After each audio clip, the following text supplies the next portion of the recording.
What is going on, guys? It's the Inside the Move podcast, episode number 47 of this podcast. And today, breaking down the New York Giants loss over the Miami Dolphins. It's been a few days since they've played, but, still, you have that loss feeling in the body. They lost the game and they didn't come out hot. Offense still looks terrible, and terrible is kind of an understatement, honestly. This offense is probably the worst offense in football right now. Daniel Jones is hurt. He has a neck injury. He did not practice today, the day of recording. He did not practice. We don't know when Saquon Barkley is going to come back, really. I mean, we have some insight of, he's getting better. He's starting to do more stuff, but we don't know if he's going to play the game against the Bills or not. And, kind of just, another game and another loss for the New York Giants. It's kind of the same thing every time. But, this is a team that needs to get better, and they I don't think they're preparing well because it's really the same thing every single week with this team. And the offensive line hasn't even shown somewhat anything. The guys that they're putting out there are not good enough at all at the NFL level. Allowing sack after sack, and then finally Daniel Jones gets taken down and for good because he did not return that game. So the offensive line, killed Daniel Jones essentially. We look at the draft, you know, just where the Giants are sitting. And they're at a decent spot right now, where they're picking.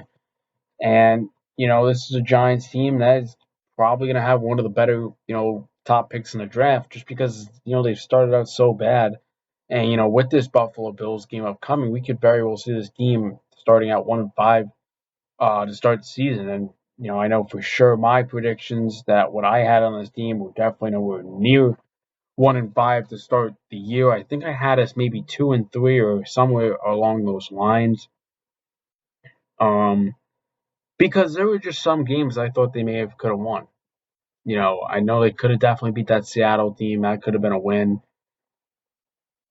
And they've kind of just blown games away that were somewhat close at some points, right? They were down 17-10 at half, only a 7-point differential, and then things just get loose, and Miami really uses their offense to their advantage. So they're a speedy team. I think some of the times A-Chain or Hill were getting up to close to 22 miles an hour, and that is freaky. And for any team versing the Miami Dolphins, that offense is no joke. I mean, when I thought, aside from Tua's really two interceptions, I thought he was really gunning it against this Giants defense. It's been a bad look for the Giants defense for sure.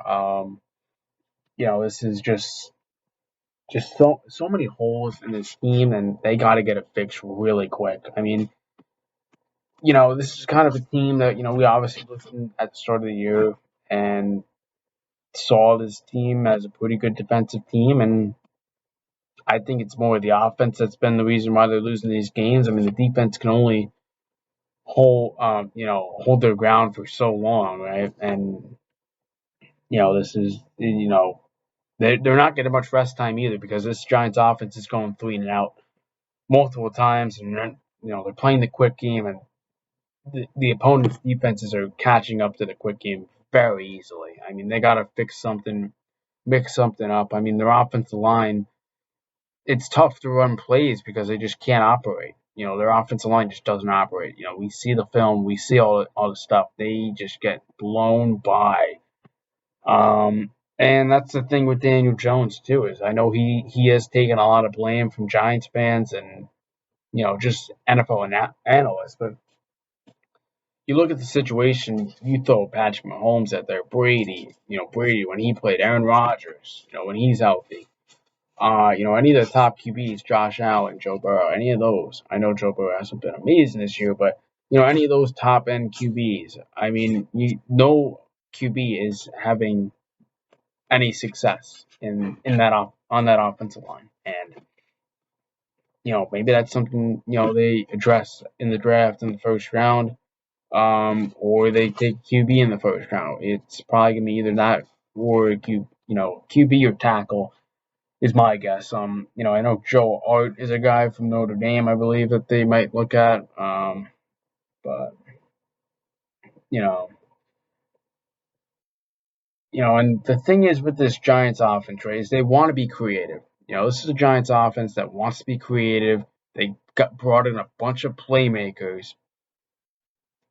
Darren Waller, all these guys, and it's tough to operate when your team simply can't block and you can't run anything besides quick checkdowns and get 3 yards every play. I think Daniel Jones in that game against Miami only had two 10 plus passing, chances. I think he only threw the ball over 10 yards twice, or it was 3 or 4 times. But it's getting too predictable, and you're versing a Bills defense that is very strong, and they get to the quarterback a lot. And I mean, I know Miami's defense isn't as good as the Bills, but they were still getting to the QB a lot of the times. And the Bills lead the league in sacks, and Von Miller is back. It really does stink, because how bad this team is, and we thought they would be pretty competitive, try and make these games close, but they're just getting blown out. This is back to date, square one, where this team just gets blown out every game and doesn't have much of a fight. And I know Brian Dable has been getting a lot of criticism, but he's in such a tough spot. It's like if you somehow fire him, which I know Joe Schoen's not doing, no coach is changing what the outcome is. They're still losing by either a little more or a little less.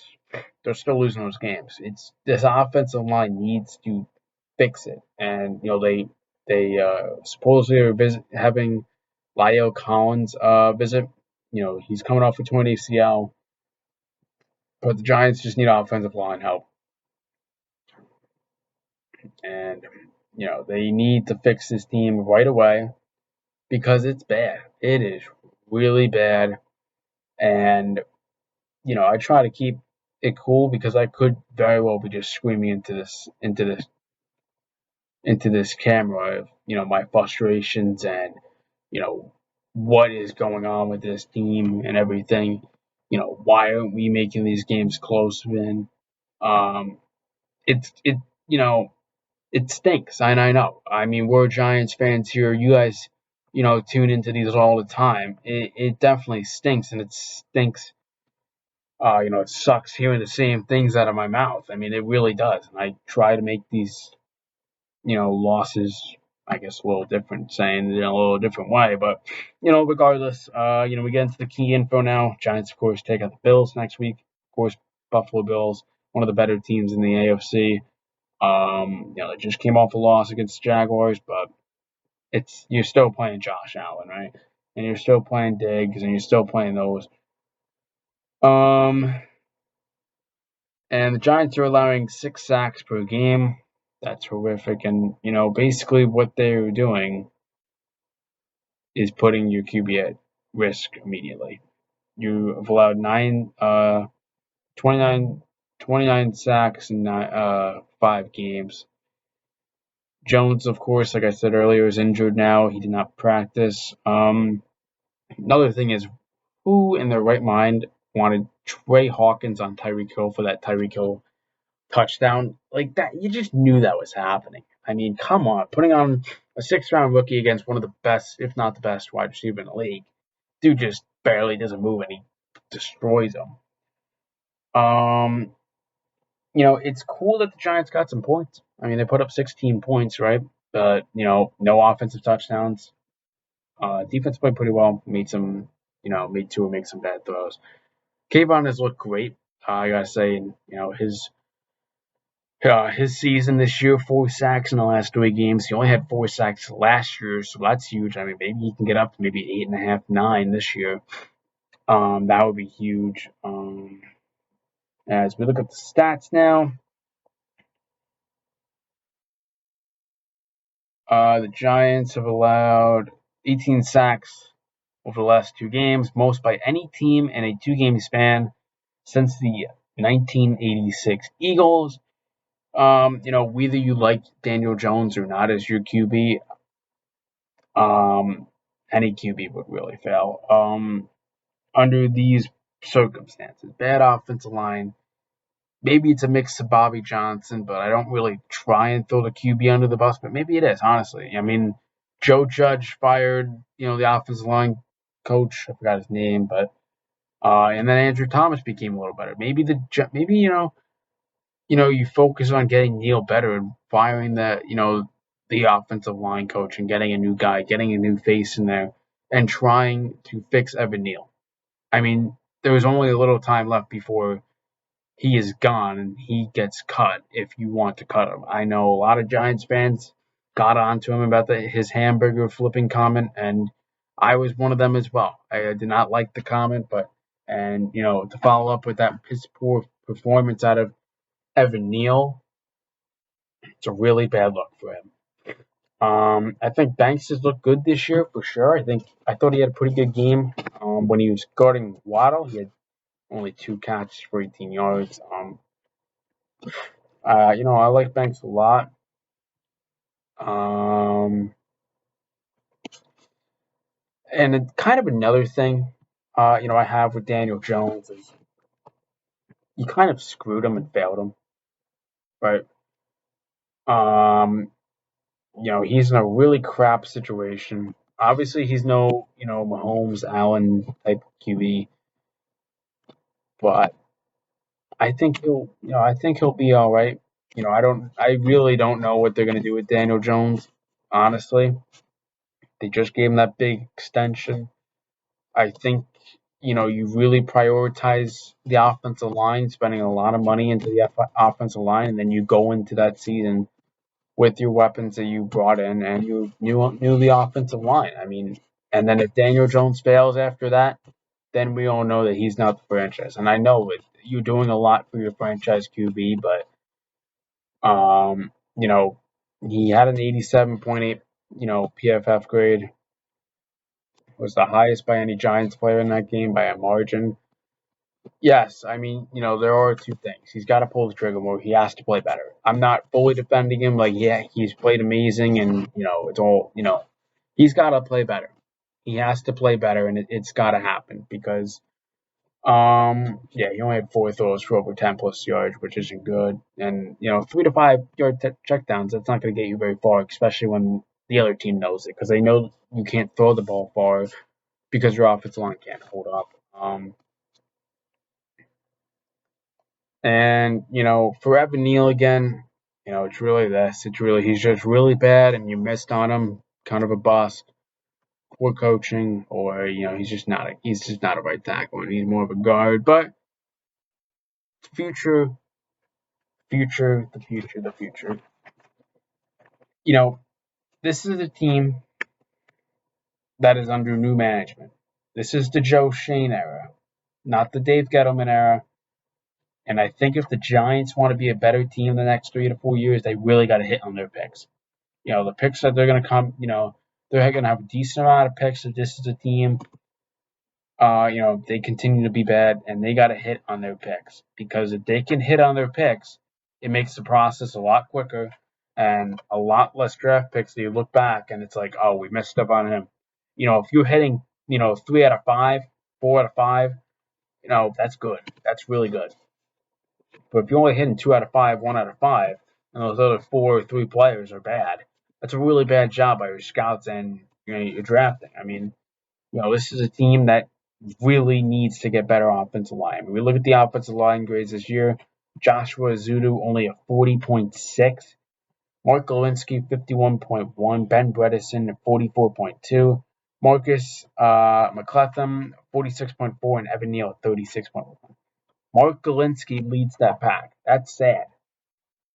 It's really sad. But, this is a team that's really got to hit on the draft picks, really got to fix their game, and, really, really maybe get back on the right road, and the winning road. But, we have one Q&A question, and it's really, should John Mara be fired? And should, management be changed? I don't think so. I mean, I know the whole John Mara thing is that, but I don't really think so. Only got one question this week, 6 last week, so make sure to always, send in your questions, whether, it's in the comment section or, you DM us on our Instagram that we're going to start running up a lot more. But regardless, this has been the Inside Boot Podcast, episode 47. And I'll see you guys in the next one. Let's go Big Blue, baby. Let's go Giants. See you guys in the next one. Peace.